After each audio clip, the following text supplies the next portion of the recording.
Hi, and welcome to another special edition 409 Sports X's and O's, and we're going to call this the Regional Tournament Edition because we're with two coaches that their teams are just 2 wins away from state. Troy Carrell from the Woodville Lady Eagles, and of course, Coach Mike Fogo from the HJ Lady Hawks. And as you can see, we're all in similar sizes here, right? Coach, we'll start off with you, Coach Carrell. Your team breaking it down right here, looking to get back to state, beating teams by an average of 45.3 points a game. Do you give that more to your team or more to the bracket that you're going through right now? I think it's a combination of both. We got on a good side of the bracket, but our style and our tempo usually leans towards us scoring a lot of points, and if the teams can stay with it, then it's the margin's not as much, but we try to score a lot of points. Right. Your team currently ranked number 3 in the state in Class 3. Y'all both been top 5 pretty much the whole season. Fogo, your Lady Hawks number 2 in the state in beating teams by an average of 46.3. Literally by 1 more point a game. I mean, first of all, what happened to your team? I mean, golly. That first round got us. That first round gets hard got us. But Coach, talk about similar thing. It's exact same answer. We just trying to push the ball and force a tempo on people that in the early rounds they're not real comfortable with it, and so it's one of those things. At this point, of 1 point or 40, it doesn't matter. You're trying to get advance and move on each game. So I think that's indicative of the tempo of the games. We're pretty similar in that, like to get up and down, and sometimes it kind of lends itself to lopsided games.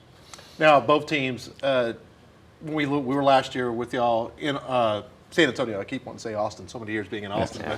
But going into the Alamo Dome, and you immediately thought both these teams should be back next year. They should be back to the Alamo Dome. When you were this close, and this is for both of y'all, only 2 wins away from reaching that state tournament, how do you keep those kids focused on the one game at a time, that coach talk, which you always have to say? Well, for us, it's just a mindset of exactly that, taking it one game at a time. And, we watch film, so we know what our opponents look like, and, our kids know what to expect from each team. And, just understanding the fact that you can't get there before you take care of everything that comes along the way. So, just that one game at a time mentality. Yeah, same on our end. If almost taking it down by possession. Because you start looking ahead to the next quarter or the next game. Those aren't guaranteed, and so you're trying to maximize every chance, offensively or defensively that we have, so that you can keep playing. And for our group, we've had a lot of 1 seeds and 4A get knocked out. Sometimes you just show that. You proof's in the pudding. If you're looking forward, it's not guaranteed, and so. Day to day right now is what that ends up being. Now, Woodville, you're heading up to Waco Midway. We're hoping that Mike Canizales' brother, Nick, who works up in Waco, is going to be able to get us that video to have us coverage of those Lady Eagles, taking on a Malakoff team 26-4 for the year. And you're in that situation, and just like HA, it's weird how much y'all mirror each other, even in the brackets, how it comes down to. Yeah. It's almost like looking in a mirror when y'all are right next to each other. Yeah. I know. Woodville, last year, y'all defeated Franklin for that region championship, and this year, Franklin's on the other side of the bracket again. Does it help knowing, one of the opponents there in that region tournament that you're familiar with? It does. It helps. It helps knowing what the other teams that are there, especially the familiarity with them. The flip side of that is also who we face on Friday night, knowing them and what they have to offer, and we're definitely not thinking about Saturday. We're all business for Friday right now.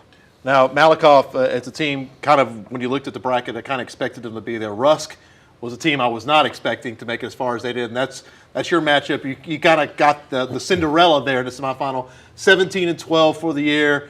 You haven't really seen them in the rankings. How dangerous is it to face a team like that kind of rolls into a region tournament that has nothing to lose? I asked 1983 U of H. I mean, that's one of those right now. It's who's playing well, and so sometimes riding a wave is just as good as talent, because energy and fan support, and you can't really match that sometimes. And so we kind of had that with West Orange last round. They kind of got hot at the right time, and so that's kind of what that is. I know matchup wise, we were talking today, they're personnel, we've played a lot of teams that have similar personnel. So going back to like our schedule that we put, I'm glad we had some of the teams that we did, just because it's body types that we don't necessarily get to see in our area as far as height and things like that. So.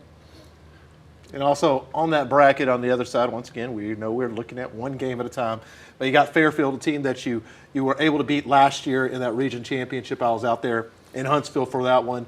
Or you also got Houston Yates, a team that you hear more about their boys than the girls, but Yates can bring it. We were talking a little bit about it before this. How much is it a benefit to be playing that 8 o'clock game and being able to watch them more? I like it. I mean, it's one of those that, I'd rather play the late one anyway, just because of the flow of the night. So as far as watching them, we've been our region's kind of shaped up to what we kind of thought it was when we set our schedule up. So it's not like we're going to see anything magical that night that's going to change what we're doing. Maybe kids getting to validate what we've been doing and see it for their own eyes. But as far as that, you go play the game and do what you've done. If you're having to reinvent the wheel at that point, it's probably not going to happen anyway for you. So you mentioned schedule there. Both teams, y'all like to play tough schedules. Yeah, absolutely. And then you also, way back, the beginning of the year, you played against each other. How important was it to get that game on the schedule and to get that competition right off the bat?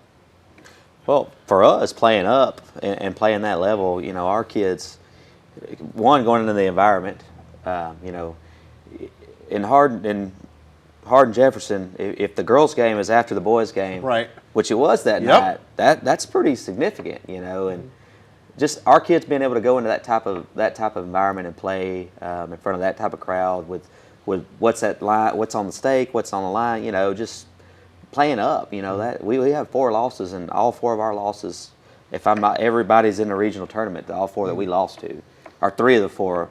That's what we needed to do to get to where we're at right now.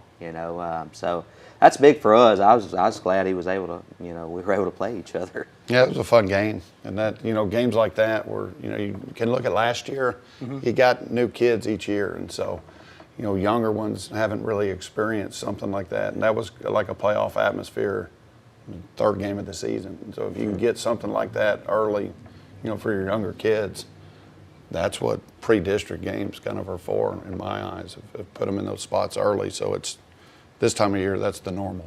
And what's that say about the Woodville program? Because most of your non-district schedules, you're playing 6A teams, you're playing 5A teams, and this is that one 3A team, a really, really good 3A team that you were able to put on. Talent's talent. The level of how many A's it has, that really has not a lot of bearing. There's a lot of 1A and 2A teams that are pretty stinking good. And so, talent versus how many kids are in the school, that doesn't matter. I know Coach does a great job with their team, and you're going to have to play when you play them. And so, early on, it was a great test for our girls. Going back to Woodville, that Malakoff matchup, let's break it down a little bit. When you're playing against teams that you're not used to seeing in tournaments locally or anything like that, what do you look when you look across and you see those Lady Tigers? Size. They're huge. We have a post player that's really good, and I think I list her at 6'1", 6'2". She's 5'11", all day, every day. It's funny in baseball, which made no sense. I was always listed 6 foot, 6'1", and I'm 5'11". So let's be honest. But they legitimately, they've got 2 girls that are, I will say, bigger than 6'2" that start, and then they've got a guard that's about 5'10", 5'11" that starts, and then their other 2 guards are 5'6" type kids.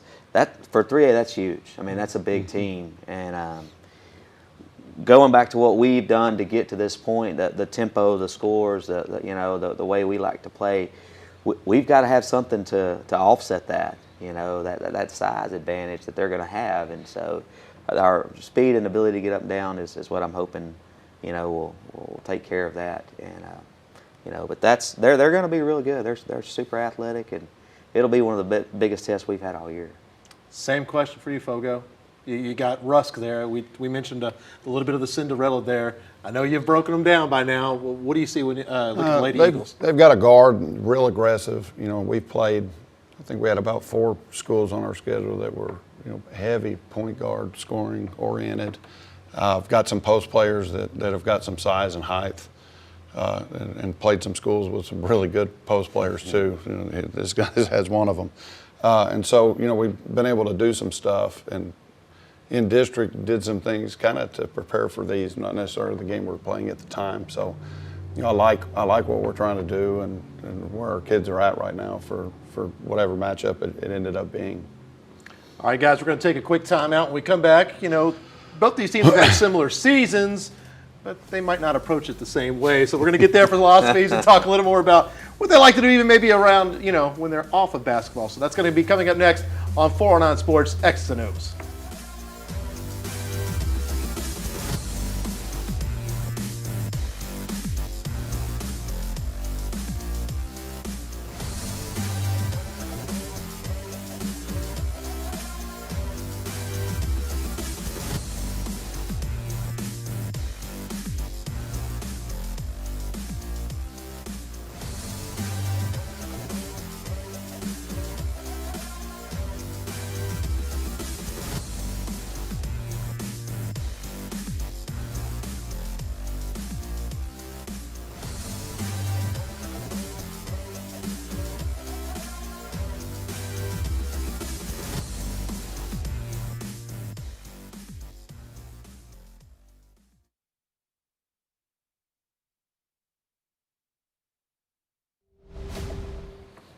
And welcome back to 409 Sports X's and O's. We might be a little red and laughing right now because some little information we just found out in this break.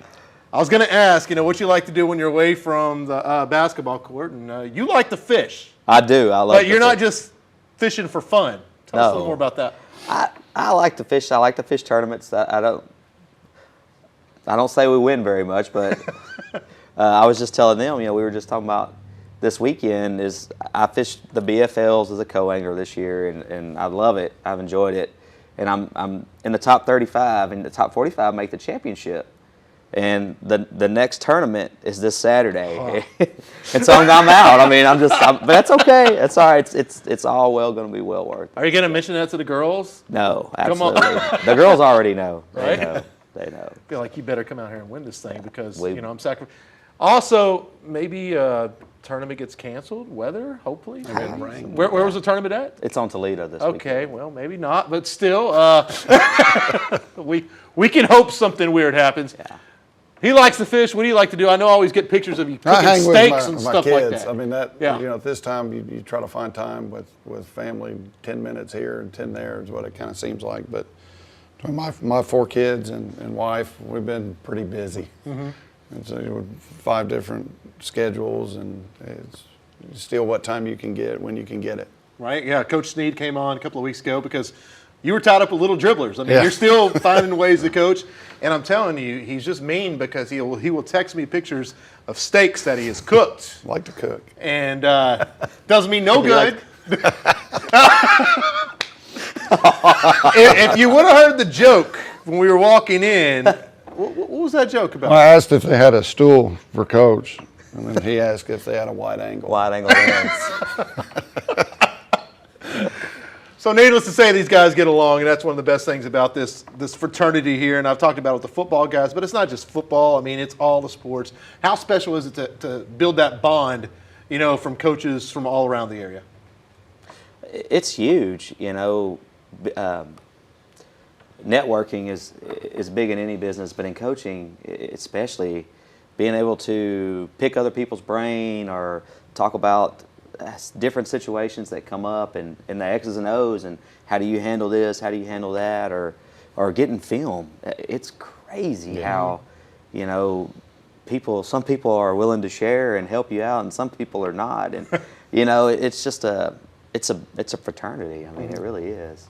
It is. That, you know, with us moving into a new district next year, you know, these guys that were in our district this year, there's a lot of them really, really good friends, and told them at our little meeting that we had that, like, I'm gonna miss. We'll talk before our own games, even of, you know, try this just to see what we can do against it. That kind of. So it is a fraternity, and you know, if it wasn't, the shelf life of a high school coach, you know, it's getting shorter and shorter. So, you know, there's got to be something to kind of enjoy when those times aren't real great. Let's talk a little bit about also the difference. My dad coached travel softball for years, so I was always around him coaching girls, and it's a different animal sometimes of the things that you have to deal with and the things that we would talk about going into tournaments and all that. How different is it for y'all, to be men and coaching high school girls basketball?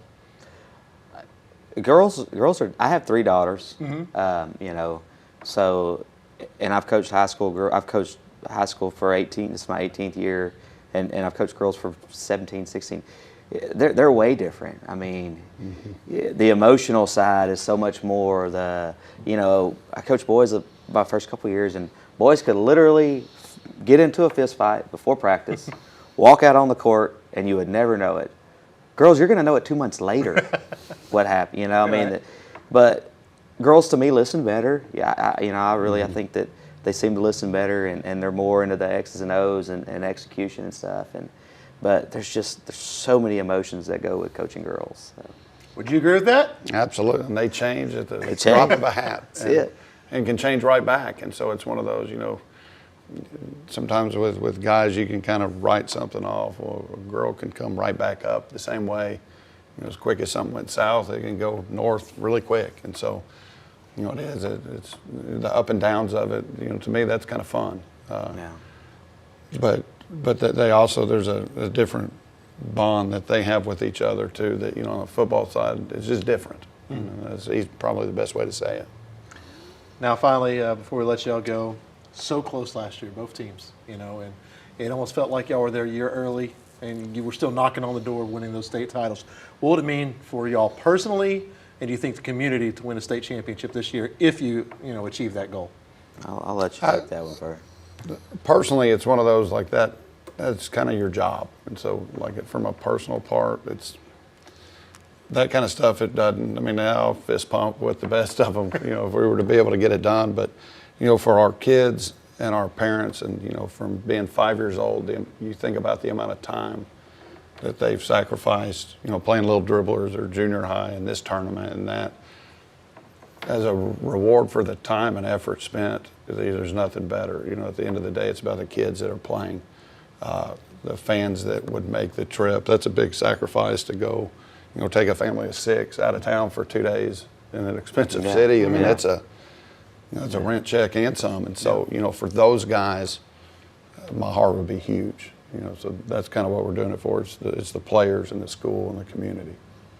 And I would have to agree with him on that 100%. Professionally, it's definitely, I feel like it's our job, to give our kids the best opportunity and put them in the best opportunity to be successful.